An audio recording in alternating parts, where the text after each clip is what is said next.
हे what's up guys, welcome back once again. So दोस्तों, आज की कहानी जो एक्सप्लेन करने जा रहे हैं उसका नाम है स्टॉर्म। कहानी शुरू होती है 3 कॉलेज लड़कों के साथ जो एक ट्रिप से वापस आ रहे हैं, लेकिन बीच रास्ते में उनका सामना एक भारी तूफान से होता है जो देखने में काफी खतरनाक लग रहा था। इसलिए वो तुरंत कार में बैठकर वहां से निकलने का सोचता है, लेकिन इतनी देर में वो टोर्नाडो इनके करीब आ जाता है और इनकी कार चपेट में ले लेता है। और इसी के साथ ये सीन यही कट होता है और ये था कहानी का एंट्रो। अब कहानी आगे बढ़ती है और हम टाइटस टीम को देखते हैं जो कि एक स्टॉर्म चेजर है। ये लोग असल में पता लगाते हैं कि कहाँ पे तूफान आने वाला है और उसकी जानकारी सरकार को देते हैं। इस टीम में 5 लोग मौजूद हैं जो जगह जगह जाकर ऐसे टोर्नाडो की वीडियो भी बनाते हैं। इन्हीं में से पेट नाम का आदमी कार में लगी टीवी में न्यूज देख रहा था, जिसमें बताया जा रहा था कि कल रात पास के ही टाउन में एक भयंकर टोर्नाडो आया था जिसमें 4 लोगों की मौत हो गई। अब पेट को यहाँ इस बात का दुख नहीं था कि असल में वहां 4 लोग मारे गए, बल्कि वो अपनी टीम के ऊपर इसलिए चिल्लाता है कि वो एक बार फिर से किसी लाइव टोर्नाडो को रिकॉर्ड करने का मौका मिस कर बैठे। और ऐसा उनके साथ पिछले 1 साल से हो रहा है, लेकिन अब वो पूरी तरह से तैयार बैठे हुए हैं। दरअसल ये वही 4 लोग थे जिन्हें हमें कहानी की शुरुआत में देखा था। तभी एलिसन पेट को बताती है कि अभी पास के टाउन में एक बड़ा तूफान आने वाला है और ये सुन के वो लोग फौरन अपनी कार को मोड़ लेते हैं क्योंकि ये मौका वो नहीं छोड़ सकते। दूसरी ओर हम एक फैमिली को देखते हैं जिसमें बड़े बेटे का नाम है टोनी।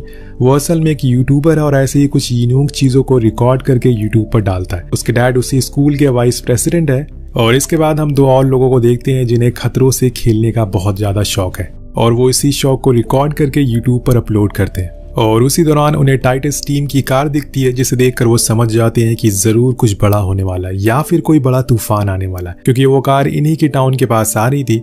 अब टोनी अपने स्कूल चला जाता है जहां पर उसकी दोस्त कैथरीन काफी परेशान दिख रही थी। उसे इसकी वजह पूछता है तो वो बताती है कि उसके स्कूल की तरफ से एक प्रोजेक्ट मिला है जिसमें उसे एक बंद पड़ी फैक्ट्री में जाकर वीडियो रिकॉर्ड करना है, लेकिन वो कर नहीं पा रही है। उसे समझ नहीं आ रहा है कि वो असल में वहां जाकर क्या रिकॉर्ड करे। तो टोनी कहता है कि तुम परेशान मत हो, मैं तुम्हारी इसमें मदद कर सकता हूँ, तो मेरे साथ चलना। इसके बाद वो अपने भाई टेरी से कहता है कि तुम टाइम कैप्सूल वाली वीडियो खुद ही अकेले रिकॉर्ड कर लेना क्योंकि मुझे कुछ काम है। वहीं दूसरी ओर हम टाइटस टीम को देखते हैं जो अपनी जगह पर जाकर बैठ गई थी जहां पर उन्हें टोर्नाडो आने की आशंका थी। तभी एलिस उन्हें बताती है कि टोर्नाडो रिवर के साइड नहीं बल्कि यही सिल्वर स्टोन टाउन में आएगा और इसीलिए फौरन उन्हें अपनी लोकेशन चेंज करनी पड़ती है। लेकिन तब तक बाहर आसमान में बर्फ के बड़े बड़े ओले गिरना शुरू हो जाते हैं, जिससे कि उन्हें कंफर्म हो जाता है कि अब टोर्नाडो बस आने ही वाला है। इसलिए वो फौरन अपना टैंक को लेकर, जो कि उनकी कार होती है, उसे लेकर निकल जाते हैं। लेकिन उसी दौरान हम देखते हैं कि उनके पीछे पीछे वो 2 खतरों के खेलने वाले खिलाड़ी जो कि यूट्यूबर थे जिनके नाम थे एडम और जोन्स, वो भी आ जाते हैं। उन्हें भी इस चीज को अपने कैमरे में रिकॉर्ड करना था और लाइव इस टोर्नाडो के मजे लेने थे, इसलिए वो अपनी कार से आगे निकल जाते हैं। लेकिन कुछ ही देर बाद उन्हें अंदाजा हो जाता है कि ये तूफान असल में बहुत ज्यादा बड़ा है, इतना ज्यादा बड़ा कि उन्हें उम्मीद भी नहीं थी। और तभी वो दोनों उस टोर्नाडो के चपेट में आ जाते हैं जिससे कि उनकी गाड़ी का संतुलन बिगड़ जाता है। वहीं दूसरी ओर हम पेट को देखते हैं जिसने अपनी कार का स्टॉर्म फंक्शन को ऑन कर दिया है, जिससे कि उसकी कार जमीन में घुस जाती है ताकि वो स्टॉर्म जब इनसे टकराए तो इन्हें कोई नुकसान ना हो। उधर हम सिल्वर स्टोन हाई स्कूल को देखते हैं जिसमें एक फंक्शन हो रहा है, लेकिन इस तूफान के चलते सभी बच्चे और टीचर को स्कूल के अंदर आना पड़ता, जिसमें टोनी के डैड भी थे और उसका छोटा भाई भी। लेकिन ये तूफान इतना तगड़ा होता है कि स्कूल की दीवारें भी कांपने लगती है, जिससे कि टोनी के डैड मैक्सवेल फौरन सभी को अंदर चलने को बोलते हैं। उधर एलिस को पता चलता है कि ये टोर्नाडो ने अपनी दिशा बदल दी है, वो अभी स्कूल की तरफ बढ़ रहा है जो कि खतरे से खाली नहीं है क्योंकि स्कूल के अंदर कई सारे बच्चे फंसे हुए हैं, इसलिए वो लोग भी उसी की तरफ बढ़ने लगते हैं। लेकिन यहाँ हम सारे बच्चों और टीचर को देखते हैं जो कि अंदर छुपे हुए थे। लेकिन तभी एक पेड़ आकर उनके मेन गेट पर गिरता है जिससे कि सभी डर जाते हैं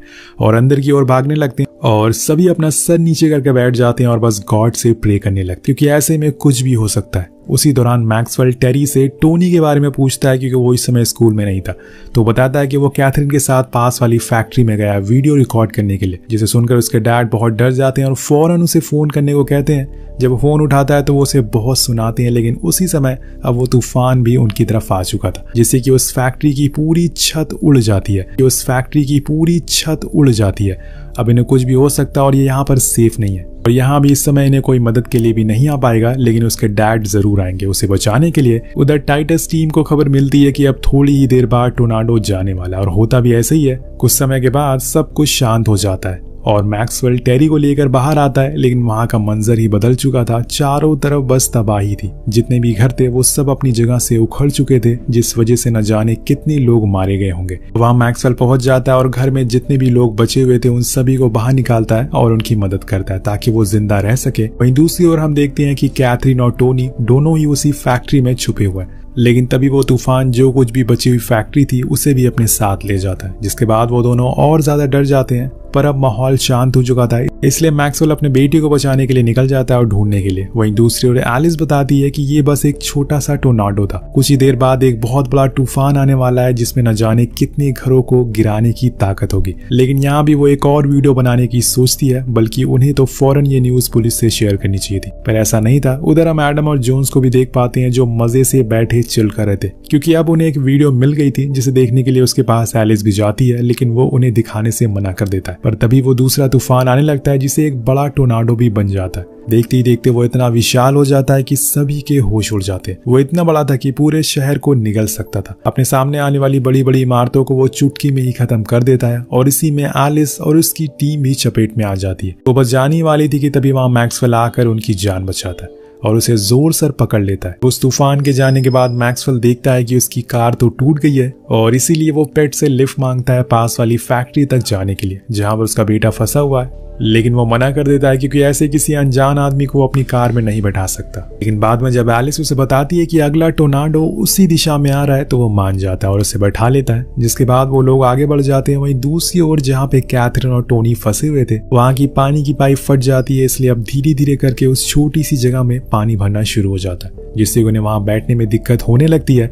अब उन्हें जल्दी से बाहर निकलना होगा और उधर टाइटस टीम अब आगे बढ़ रही थी, लेकिन तभी एक और टोर्नाडो हिट कर जाता है जो साइड में खड़ी सारी पार्किंग कार को चपेट में लेता और देखते ही देखते इतना बड़ा हो जाता है कि पेट की वैन भी उसकी चपेट में आ जाती है, जिसमें मैक्सवेल और बाकी के टीम मेंबर मौजूद थे। हालांकि वो उसे तबाह तो नहीं करती, लेकिन उस तेज हवा से वो वैन पलट जाती है और रोड के किनारे जाकर गिर जाती। पेट फौरन अपनी कार से बाहर निकलता और यहाँ जो वो देखता है उसके तो होश ही उड़ जाते।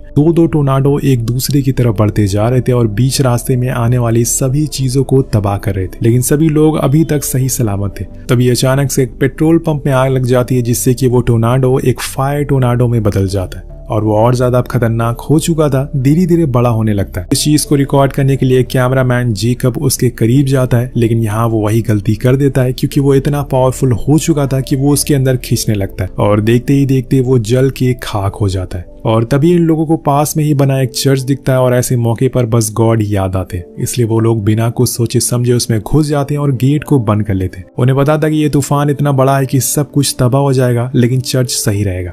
लेकिन अंदर जाने पे माहौल कुछ सही नहीं होता। सभी को जेकब की मौत का बहुत दुख होता है और सबसे ज्यादा एलिस को, क्योंकि वो उसके सबसे करीब था। इसलिए वो पेट को बहुत सुनाती है और कहती है कि तुम्हारी वजह से उसकी मौत हुई, क्योंकि अगर वो उसे शूट करने के लिए उसके करीब नहीं भेजता तो वो आज हमारे बीच में होता, इसलिए सारी गलती उसी की है। लेकिन डैन आकर उसे कहता है कि इसमें सर की कोई गलती नहीं है, मैंने ही उसे कहा था कि जाकर शूट करो, क्योंकि इसमें हमें एक अच्छी फुटेज मिल सकती थी अगर उसकी मौत ना होती। अगर हम टोनी को देखते हैं जो अब पानी में पूरी तरीके से डूब चुका था, कोई चांस नहीं था कि वो जिंदा बच पाएगा क्योंकि पानी का लेवल बहुत ज्यादा हो गया था और सांस लेने की बिल्कुल जगह बची नहीं थी। और दूसरी तरफ कैथरीन तो कब का बेहोश हो चुकी थी, लेकिन जैसे तैसे टोनी ने उसे संभाल कर रखा था। कुछ ही समय के बाद वो लोग चर्च से बाहर निकल जाते हैं और उस फैक्ट्री की ओर, लेकिन वहां जाकर उन्हें चारों तरफ बस मलबा दिखाई देता है। टोनी का कोई नामो निशान नहीं था, लेकिन मैक्सवेल को यकीन था कि उसका बेटा अभी भी जिंदा होगा, इसलिए वो तेज तेज उसका नाम चिल्लाता है, जिसकी आवाज टोनी को आ जाती है और वो अपना हाथ उस छोटी सी जगह से बाहर निकालता है,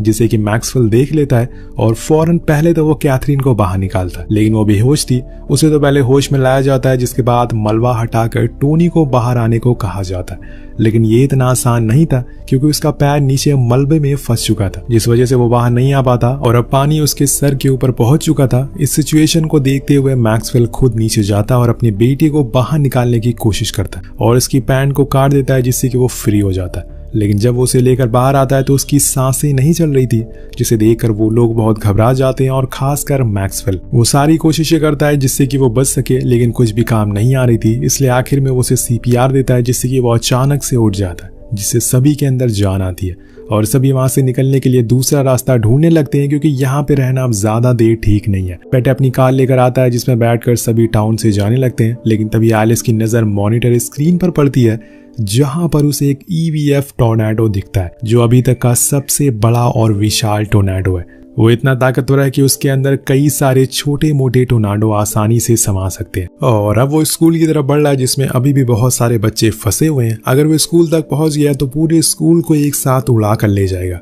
और इसीलिए बच्चों को वहां से बाहर निकालना होगा, वरना वो सभी मारे जाएंगे। इसलिए वो सीधा वहां पहुंच जाते हैं और जितने भी लोग अंदर मौजूद थे सबको पहले बाहर निकाल कर इकट्ठा करते हैं और एक एक करके वहां खड़ी जितनी भी बसें और कारें थी सभी लोगों को उसमें बैठा देते हैं और तेजी से वहां से बाहर निकलने लगते हैं। पर जब वो पीछे देखते हैं तो वो टोर्नाडो पूरे स्कूल को एक झटके में गायब कर देता है और इसी बात से अब अंदाजा लगा सकते हैं कि वो कितना पावरफुल है। लेकिन वहीं एक और ये लोग अब तेजी से बढ़ रहे थे, पर इनके बीच में एक रुकावट आ जाती है। वो थी टूटी फूटी कारें और पेड़ जो कि रोड के बीच में फंस चुके थे, जिसे पार कर पाना बहुत ही मुश्किल होता है। इसलिए सभी लोग डिसाइड करते हैं कि वो पास के ही बने एक मैन होल में जाकर छुप जाएंगे जहां वो सेफ रह सकते हैं। तो एक एक करके सभी अंदर जाने लगते हैं, लेकिन धीरे धीरे करके तूफान अब तेज होता जा रहा था, इसलिए इन्हें जल्दी से अंदर जाना होगा। अब सभी अंदर पहुंच जाते हैं, लेकिन उसी समय एक कार आकर इनकी मैन होल के गेट पर लगती है, जिससे कि वो स्टील गेट टेढ़ी हो जाती है। अब कोई चीज आकर अगर उसमें टकराई तो वो टूट भी सकती है, इसलिए पेट बाहर जाता है और अपनी पावरफुल कार को उस गेट के सामने खड़ा कर देता है ताकि इन लोगों को कुछ ना हो। वहीं दूसरी ओर हम इन सबसे बड़े टोर्नाडो की ताकत को देखते हैं, जिसके सामने बड़े बड़े जहाज भी एक ताश के पत्ते की तरह उड़ रहे थे। उसने पल भर में पूरे एयरपोर्ट को उखाड़ कर फेंक दिया था और वो सभी प्लेन अब हवा में उड़ रहे थे, वो भी बिना पायलट के। इधर पेट की कार भी इस हवा को झेल नहीं पाती और वो डगमगाने लगती है। जैसे कि वो टोर्नाडो इस मैन होल के ऊपर से गुजरता है, पेट की कार जमीन से उखड़ जाती है और जाकर टोर्नाडो में घूमने लगती है। अब वो उसे इतनी ऊपर ले जाती है कि वहां से पेट को साफ साफ सूरज दिखाई देने लगता है। ये नजारा देखकर उसके चेहरे पर स्माइल आ जाती है, लेकिन अगले ही पल वो उसे नीचे लाकर फेंक देती है, जिससे कि उसी वहीं बेदर्दी से मौत हो जाती है। कुछ समय के बाद टोर्नाडो की स्पीड कम हो जाती है और वो चला जाता है।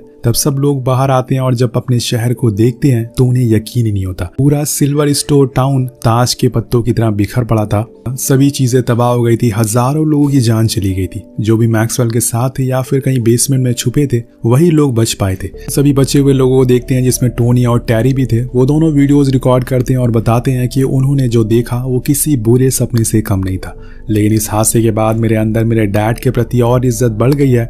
अब मैं उन पर और ज्यादा प्राउड करता हूँ। वहीं दूसरी ओर एलिस बताती है कि पेट का हमेशा से सपना था कि वो एक अच्छी टोर्नाडो डॉक्यूमेंट्री बनाए, जिसके लिए उसने बहुत सारे वीडियोस रिकॉर्ड करे थे और इस हादसे में लेकिन जाने से पहले उसने वो सारी फुटेज मुझे दे दी ताकि अब मैं उस डॉक्यूमेंट्री को पब्लिक कर सकूं, उसके सपने को पूरा कर सकूं। उधर एडम और जोन्स भी हमें एक पेड़ से लटके हुए दिखाई देते हैं, यानी कि ये लोग भी जिंदा बच गए। इस पूरी कहानी को देखकर हमें एक चीज जरूर सीखनी चाहिए कि आप कभी भी नेचर से जीत नहीं सकते। उसका जो मन करेगा वो आपके साथ वही करेगा, आप उसे कभी रोक नहीं सकते। इसी के साथ ये कहानी खत्म हो जाती है। वेल, आपको ये कहानी कैसी लगी नीचे कमेंट करके जरूर बताएगा। मिलते हैं आपसे अगली वीडियो में। Thank you so much for watching. Peace out.